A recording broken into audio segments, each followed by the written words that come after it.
Morning class, कैसे हैं आप सब अच्छे होंगे। आज हम जिस टॉपिक के बारे में बात करेंगे वो हमारा नेशनल इनकम का सबसे लास्ट फॉर्मूला है, national income by value added method. Okay, तो आज हम बात करेंगे national income value added method से।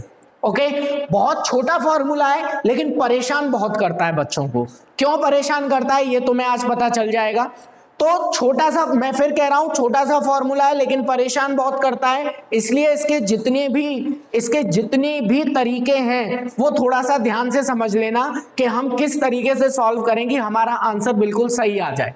ठीक है, बड़ा आसान है वैल्यू एडेड मेथड कि जितना भी वैल्यू एडिशन है आप उसको निकाल लो तो आपकी नेशनल इनकम निकल के आ जाती है। वैल्यू एडिशन का मतलब मैंने बताया था, हर स्टेज पे जो बंदा अपना प्रॉफिट ऐड करता है वो वैल्यू एडिशन कहलाता है। ओके, चलो देखो क्या है हमारा national income by value added method, value added method. Clear.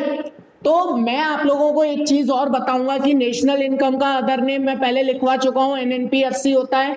Value added का अदर नेम लिखवा चुका हूं, जीडीपीएमपी होता है। लेकिन याद रखना वैल्यू एडेड को, इसको कहीं अलग लिख लेना कि वैल्यू एडेड को हम जीडीपीएमपी तो कहते ही कहते हैं, साथ ही साथ ग्रॉस वैल्यू एडेड भी कह सकते हैं।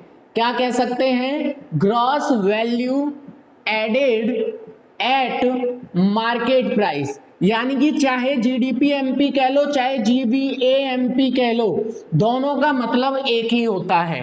चाहे आप जीडीपीएमपी कह लो चाहे आप जीवीएएमपी कह लो, दोनों का मतलब एक ही होता है बेटे। ओके, चलिए आगे समझिए। उसी तरीके से अगर क्वेश्चन में आपसे बोला है कि नेट वैल्यू एडेड निकालो, क्या निकालो? Net value added. तो मैं आपको बता चुका हूं वैल्यू एडेड का मतलब होता है डोमेस्टिक।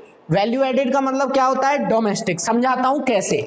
जैसे यहां पर जीडीपीएमपी जीवीएएमपी बन गया, यानी कि डोमेस्टिक को आप क्या कह रहे हो? डोमेस्टिक को आप कह रहे हो वैल्यू एडेड। तो एक ही बात होती है, ध्यान रखना, डोमेस्टिक और वैल्यू एडेड एक ही बात होती है। इसलिए एनडीपीएफसी को वो क्वेश्चन में ऐसे भी दे सकता है, एनवीएएफसी।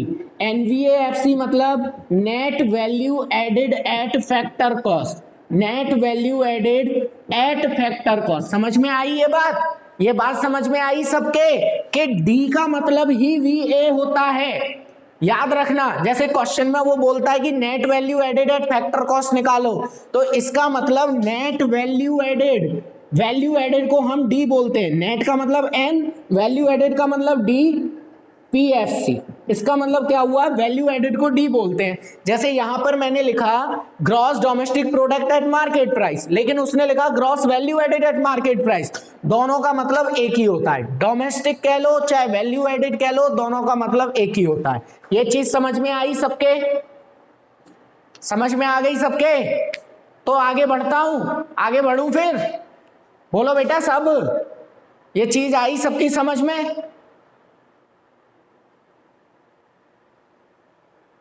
क्यों भाई तुम लोग इतना लेट क्यों आ रहे हो? क्लास का टाइम सबको पता है ना? चलिए अब मैं बात करूंगा, इतना समझ में आ गया सबके? जो भी लेट आया है ना वो उसका लॉस है, ये ध्यान रखो। अब 10:30 का टाइम है, तुम लोग 10:40 पे आ रहे हो यार, समझो आगे। अब क्वेश्चन में क्या आएगा? क्वेश्चन में जैसे ये आया कि हमें तो नेशनल इनकम बताइए वैल्यू एडेड मेथड से, तो national income value added method से बड़ा आसान है। फॉर्मूला क्रिएट करेंगे, NNPFC is equal to gross value added at market price. मैं फिर कह रहा हूं, चाहे जीडीपीएमपी कह लो चाहे ग्रॉस वैल्यू एडेड कह लो, एक ही बात होती है। ओके, एन से जी माइनस डेप, एन से डी, वी को क्या बोलते हैं? डी। क्या हो जाएगा? प्लस एन फीफा, एन फीफा, और एफसी से एमपी क्या हो जाएगा? Minus NIT. फॉर्मूला क्रिएट करना सबको याद है? फॉर्मूला कैसे क्रिएट किया जाता है? सबको क्लियर है ना फॉर्मूला कैसे क्रिएट किया जाता है? हाँ, तो ये फॉर्मूला मैंने क्रिएट कर दिया, NNP/80 is equal to GDP/MP। तो GDP/MP कह लो चाहे GVA/MP कह लो, एक ही बात होती है। फिर मैं बोल रहा हूं, अब बात आएगी यहाँ पे कि GVA/MP कैसे निकलेगा। तो ये निकलता है बेटा value of output minus intermediate cost कह लो चाहे इंटरमीडिएट कंजप्शन कह लो, एक ही बात होती है। बड़ा आसान सा फॉर्मूला है, छोटा सा। अगर वैल्यू ऑफ आउटपुट नहीं दे रखा तो वैल्यू ऑफ आउटपुट का फॉर्मूला होता है sales plus change in stock. और अगर आपको इंटरमीडिएट कॉस्ट या इंटरमीडिएट कंजप्शन नहीं दे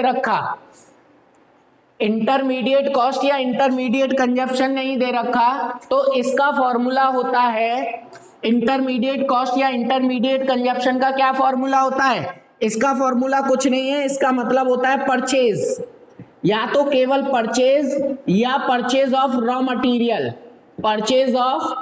मटेरियल। बेटा एक बात हमेशा याद रखना,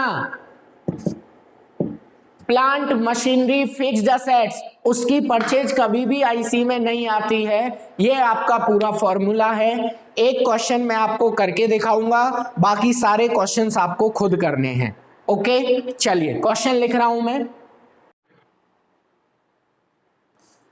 चलिए देखो, ध्यान दो जरा, हमारा ये क्वेश्चन है, राइट? सबको यही क्वेश्चन है बेटा, सबके पास पहला वाला क्वेश्चन कि वैल्यू एडेड निकालिए ए के द्वारा और बी के द्वारा, value added by A and B. तो देखो दोनों का अलग अलग निकलेगा वैल्यू एडेड, एक सेकेंड, हाँ, तो दोनों का अलग अलग निकलेगा बेटे वैल्यू एडेड बाय ए।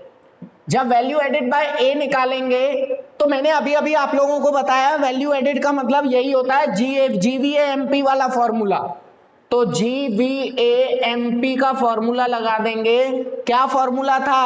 अभी अभी लिखवाया था मैंने, value of output minus intermediate cost. Value of output का मतलब क्या होता है? Sales plus change in stock, ये होता है वैल्यू ऑफ आउटपुट का मतलब, और आईसी का मतलब होता है परचेज। तो जैसे हमें पहले वाले क्वेश्चन में ए का निकालना है तो सेल ले लेंगे ए की। तो देखो क्या दे रखा है, sale by A to household 4000, sale by A to government 5000। तो ये दो सेल दे रखी हैं, दोनों को प्लस कर लेंगे तो 9000 आ गई sale, plus change in stock 0 minus A की परचेज कितनी दे रखी है 5500, 5500 माइनस कर देंगे तो बेटा कितना आ गया आंसर? 3500 आ गया। ए का वैल्यू एडेड समझ में आ गया बेटे कैसे निकाला मैंने?